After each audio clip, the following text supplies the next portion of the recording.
নফলের APS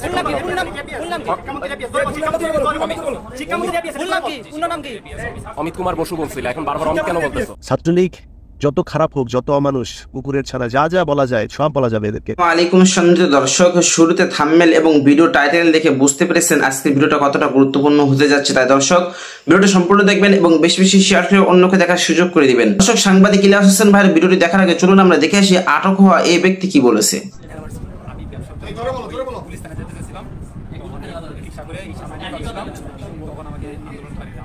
আচ্ছা, আজকে ভালো কথা, তুমি যে মহসিন হলে টাকা দিতে আসলা, তার নাম কি?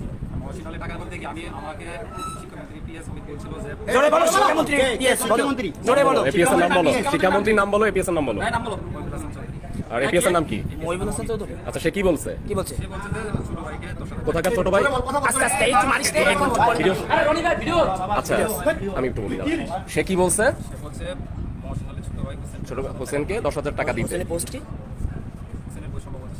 সম্ভবত সেক্রেটারি, মহসিন হলের সেক্রেটারি। তুমি তাকে টাকা দিতে আসছো, তাই না? তোমার হোয়াটসঅ্যাপে আরো 5 জনের নাম ছিল ওই তার সাথে, তাদেরকে টাকা দেওয়ার ব্যাপারে মানে মোটামুটি তুমি 50,000 টাকা দাঁড়াও, না বলো না। তোমার হোয়াটসঅ্যাপে তুমি যা লিখছো, মেসেজ দিছো, ওটাই বলতেছি আমি। তো তুমি তাদেরকে 50,000 টাকা দিছো, এটা স্বীকারোক্তি দিছো যে হ্যাঁ দেয়া হয়ে গেছে। এই ব্যাপারে তুমি একটু কে দিছে এই টাকাটা? কে দিছে? তুমি কেন হ্যাঁ বলছো? তুমি দাও না, ওই টাকাটা তোমার কাছে আছে, তাই তো? তাহলে তুমি বলছো কেন আমার দেয়া হয়ে গেছে? তাহলে দেয়া হয়ে গেছে বলছো কেন? দেয়া হয়ে গেছে কেন বলছো? আর তুমি যে বললা হ্যাঁ দেয়া হয়েছে, সেই টাকাটা কে দিছে, কাকে দিছে সেটা আমি জানি না। আমি ওনাকে বলাইছি যে দেয়া হয়ে গেছে, ওই যে সবাইকে দেয়া হয়ে গেছে, হোসেনকে যে দিছি এটাই আমি বলছি যে দেয়া হয়েছে। এটা এই টাকাটা তোমাকে কখন আজকে দিতে বলছে? আন্দোলনের পরে সকালে দিতে বলছে, আন্দোলন শুরু হওয়ার আগে। ভাই ওই পাঁচজনে দিছো কখন? ওই পাঁচজনের নাম বল। পাঁচজনের নাম নাম জানি না। এই যে সাউ কাটা নাম জানোস না? না, আগে তো লিস্টে নাম দিলেন, লিস্টে এই আচ্ছা, এই মেসেজটা তোমাকে কারা পাঠাইছে? এই লিস্টটা কে পাঠাইছে বলো তো? এই এপিএস অমিতই পাঠাইছে, নফলের এপিএস।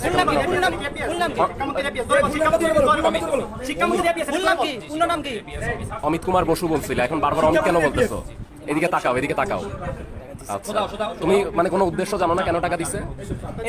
এই ক্যাম্পাসে কতক্ষণ ছিল? আজকে যে গ্যাঞ্জাম হচ্ছে জানতিস ক্যাম্পাসে? আপনি তুই আসলি কেন? কতক্ষণ ছিল? তুই জানিস না যে আজকে ঝামেলা হয়েছে? ঝামেলা হচ্ছে? তুই যে 10,000 টাকা দিলি কেন দিছিস? তোর উদ্দেশ্য কি? তোমার কাছে কি ওই এপিএস এর নাম্বার আছে না, ফোন নাম্বার আছে না? কোন আছে, তাই না? আচ্ছা, নাম্বার আমরা নিব, সমস্যা নেই। তার সাথে কখন কথা হয়েছে? সন্ধ্যার দিকে, মানে টাকা দিয়ে তুমি তাকে জানাইছো যে আমি টাকা দিয়ে দিছি, ফোনে জানাই দিছো? জানাইছো। সে কি বলছিল পরে? আর আচ্ছা বুঝাই স্যার, ও আসলে যাই হোক, তোর ফোনে তুই প্রথম বলছিস তুই চট্টগ্রাম বিশ্ববিদ্যালয়ে যাচ্ছিস, সেটা মানলাম। কিন্তু দ্বিতীয়ত বলছিস তুই এই জায়গায় কোনো ইয়েতে আসি না। কিন্তু এই জায়গায় যে নামগুলো পাইছি, ফয়সাল আহমেদ, বিজয় একাত্তর হলে চান্দ্রনাইশ আমার মুখস্থ, তারপরে সাকিবুর রহমান শান্ত, মহসিন হল 1 নম্বর যুগ্ম সম্পাদক। এই লোকগুলো আজকে আমাদের ফ্রন্টে মারছে, বন্ধুরও মারছে, সবাই মারছে। তোর নাম্বার এই জায়গায় আসলো কেন? আজকে 7:29 আছে কেন? না চিনলে তোমার নাম আসলো কেন?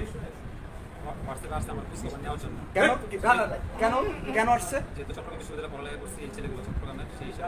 চট্টগ্রাম বিশ্ববিদ্যালয় সে ঢাকা বিশ্ববিদ্যালয়ের ছাত্রের সম্পর্কটা কি? চট্টগ্রামে আছে কেন? তুই তো ময়মনসিংহ বাড়ি, তোর চট্টগ্রাম চট্টগ্রাম চান্দানাইশের ছাত্র সংগঠনের তো তুই দায়িত্ব না। তুই যে সাধারণ ছাত্র হইতি তাহলে তো ওর দায়িত্ব তুই থাকবি না। আমরা তো অনেক সংগঠন করি, টুসাম অনেক কিছু করি, এর সাথে তো তোর সংশ্লিষ্ট থাকার কথা না। তাহলে এটা কি ধরনের সম্পর্ক? আবার তুই বলছিস শিক্ষামন্ত্রী, যে 50,000 টাকা দিয়ে আসছে, শিক্ষামন্ত্রী দপ্তরে 50,000 কারে কারে দিছিস?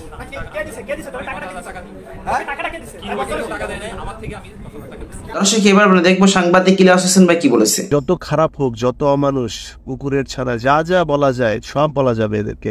তারা তো শক্তিশালী, এটা ভয়ঙ্কর। মানে ধরেন আপনার সামনে যদি নাকি একদিকে ছাত্রলীগ তারা করে, আরেকদিকে বাঘের খাঁচা যায়, আপনি বাঘের খাঁচায় যায় ঢুকবেন, বাচ্চার চান্স আছে। কিন্তু এরা এত মানুষ, মানে এই বংশগতভাবে এরা এই দলটাই, মানে সেই ছোটবেলা থেকে, মানে কেন জানি এরা এলাকার সবচেয়ে সন্ত্রাসী, খুব ভয়ঙ্কর দুর্ধর্ষ লোকগুলো এই দল করে। তো এদেরকে কোনো বর্ণনা দিয়ে বিশ্লেষণ করা সম্ভব না। এরা ভয়ঙ্কর। এদের এই দলের মধ্যে যেগুলি যায় সবই ভয়ঙ্কর, মানে জন্মগতভাবেই, প্রকৃতগতভাবেই এদের এই ধরনটাই এরকম। অতএব তাদেরকে আপনি ভয় পেতে হবে। আপনাকে বুঝতে হবে এর আগে নুরুল হক, নুরু সহ তাদের যে আন্দোলন হয়েছিল সেখানেও তারা কি কি করেছিল, এটা বুঝে তারপর আপনাদের নামা উচিত ছিল। জামায়াতে ইসলাম, বিএনপি, তাদের মতো বিশাল বিশাল রাজনৈতিক শক্তি এদের বিরুদ্ধে যায় দাঁড়াইতে পারে না রাস্তার মধ্যে। হেফাজতের বলা হয় 10 লাখ, ওই দিন অন্তত 20-25 লাখ মানুষ পুরো ঢাকা শহরতলিগুলো মিলায় ছিল। সেই মানুষকে দাঁড়াইতে দেওয়া হয় নাই। কত ম্যাসিভ কিলিং এখানে হইল, তারা কিচ্ছু মনে করে নাই। কিন্তু আপনারা মনে করছেন যে আপনাদেরকে এখানে দাঁড়াইতে দিবে, আপনারা আন্দোলন করছেন। কিছু মানুষ তো আপনাদেরকে মানে অবজ্ঞা করে কথা বলার কিছু নেই, অবশ্যই সাহসী, আপনারা ভালোর জন্যই হয়তো গিয়েছেন। কিন্তু আপনাদের ভেতরেই হয়তো একটা গ্রুপ এই সরকারের সাথে আতাত করেছে, করে আপনাদেরকে ফুসলিয়ে ফাসলিয়ে তারপরে এইভাবে বসিয়েছে। আপনি তো ঢাকা বিশ্ববিদ্যালয়ের মেধাবী স্টুডেন্ট না, আপনারা মেধাবী দাবি করা লোকগুলোই এখানেই করছেন, সো আপনারা সার্টিফাইড মেধাবী। তো স্বঘোষিত এই মেধাবী লোকগুলোর এইটুক মেধা নাই যে প্যাদানিটা যে আপনাদেরকে দিবে। কালকে যে প্যাদানি খেয়েছেন, এখন এটা নিয়ে কি সমবেদনা জানাবো বা করুণা জানাবো, কি জানাবো বলেন? আপনি কি ডিজার্ভ করেন? এখনো সময় আছে। কান ধইরা উঠবস করে জামাত ইসলামের যে লোকগুলো মারা গিয়েছে না, ওদের পরিবারের কাছে যায়, গিয়া কান ধইরা উঠবস করে যতক্ষণ মাপ না করে মাপ চাবে। এই জাতির প্রতিটা মানুষকে সেখানে গিয়ে মাপ চাইতে হবে। মূল সমস্যা এই গোটা টোটা এইসব না। আমি সেদিন বলেছিলাম যে বাংলাদেশের মূল সমস্যা আওয়ামী লীগ। আওয়ামী লীগ মূল সমস্যা যে, সেটা আজকে প্রমাণ পেয়েছেন তো, তাই না? এই যে পিটানিটা খেলেন, বুঝলেন না? আপনাদেরকে কিন্তু অন্য কেউ সহায় দেয় নাই। তো খুব খারাপ লেগেছে এগুলো দেখে, কিন্তু মানে সরি, খুবই দুঃখিত আপনাদের কাছে যে আপনাদের পক্ষে খুব বেশি মানে আবেগ দেখাইতে পারলাম। কারণ এই আন্দোলন বহুদিন ধরে দেখছি, আন্দোলন করতে হইলে ভাই আন্দোলনের মতো করতে হবে। এই দেশে এই আজকে আওয়ামী লীগের যে চরিত্র, এর চাইতে আরো ভয়ঙ্কর অবস্থা ছিল আপনার 72 থেকে 75। এই শেখ মুজিবের 2 ছেলে, শেখ মুজিবের ভাগ্নে, তোফায়েল বাহিনী টাইনি, ডাল বাহিনী, নীল বাহিনী, এগুলো রক্ষী বাহিনী টাইনি নিয়ে বাংলাদেশে যে মানে অকথ্য অবর্ণনীয় নির্যাতন মানুষের উপরে করেছে, আমরা বললে আপনাদের কাছে মনে একটু বোধহয় বেশি বাড়ায়। ভাই আমার কথা শোনার দরকার নাই তো, আপনি পড়েন না, আপনি বইগুলো পড়েন, ওই সময়ের পরিস্থিতি নিয়ে কয়েকটা বই পড়েন।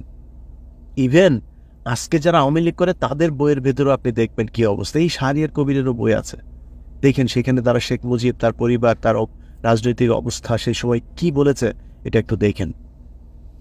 তো তাদের সাথে আপনাকে ফাইট করতে হলে কি করতে হবে? আপনাকে জাসদ হইতে হবে। জাসদ কি? দর্শক, আজকে এই পর্যন্ত। ভিডিওটা ভালো লাগলে লাইক দিবেন, বেশি বেশি শেয়ার করে অন্যকে দেখার সুযোগ করে দিবেন। আসসালামু আলাইকুম।